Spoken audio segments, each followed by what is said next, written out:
Flooding with seawater, yet we remain positively buoyant. We never dive negatively buoyant. The sub always wants to float 200 to 300 pounds positively buoyant. Okay, so we're 1125, stand by for ballast.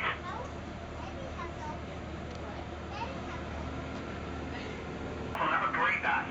Switches, don't try to pry those lids open. We can. If we have to get in there, your co-pilot Ezra will spring awake. He'll grab 2 levers and he'll pop all those lids. Photosynthesis. You get 2 deeps, stony corals cease to exist. But then you get your deep water corals, you get your black corals, and even deeper you get pink and gold corals. How deep is that? Deep. Yeah. Black corals you can find, well, you used to be able to find 150, you could start to see beds of black coral.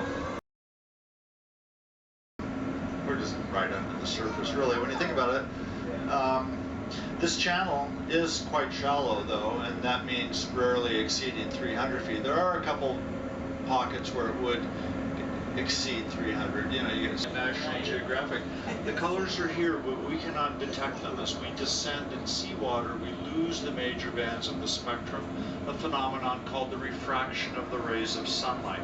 At this depth, ultraviolet, the shortest remaining band of the spectrum, is because of the current, and they're pointing right into the direction from which the current is coming. There's a big blue fish under that arch right there. See that big fat silver fish with a big buggy eye? You can see how the North Reef grows right off of this lava ridge. And it terminates abruptly at the sand, because again, the coral cannot begin its colony in sand. Now this vessel that we're looking at was built in Germany in 1920, in Kiel, Germany. This vessel was a merchant on the Baltic Sea for about 50 years. She was a 2-masted topsail schooner, and a common design, very functional design in northern European waters. So if you look at the leaves, notice how they turn yellow and then white. Look at the sand itself, it looks like oatmeal. These are the calcified leaves that are slowly going to be tumbled into individual grains of sand. Overall, this stuff is responsible for creating about 40% of the content of the white sand you find on the beach. So this is one way sand is created, Halimeda algae. He's a nocturnal feeder during the day. That's his little living room. He's just hanging out there. And he's being cleaned by a little tiny Hinalea, that little yellow and purple fish. The Hinalea, that's their job. They clean larger fish.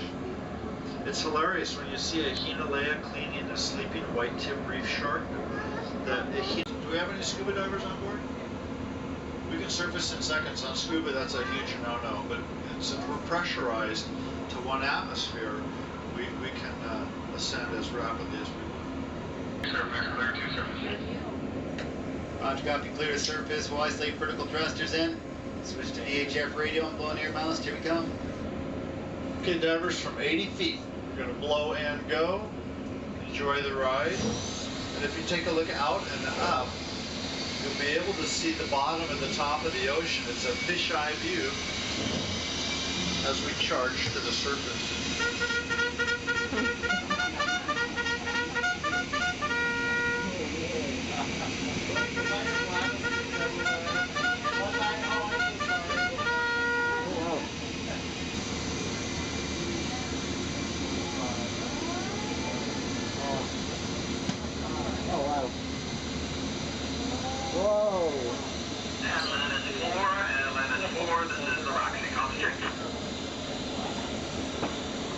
Surface, Atlantis Submarine, you're loud and clear, VHF. I have you loud and clear.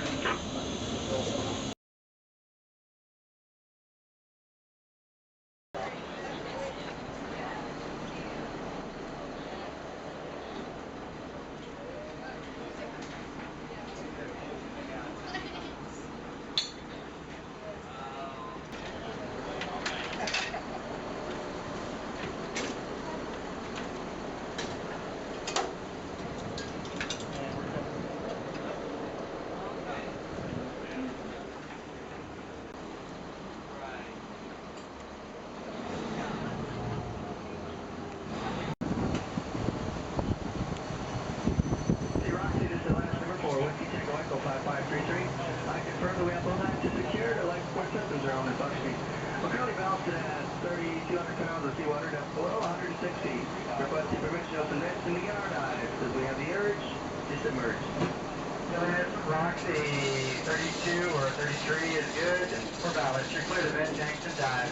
Conscious secure and depth less than 150. I'm seeing vents opening 1229. You're standing by, checking balance, 1229.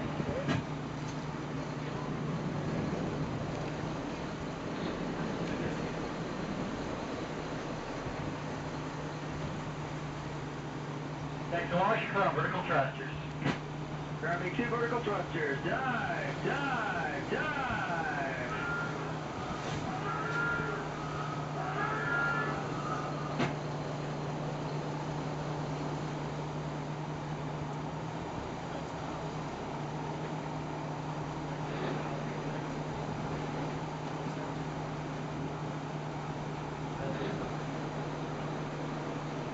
She is driving on down. Ascending nicely, rails awash, coming up off full sail.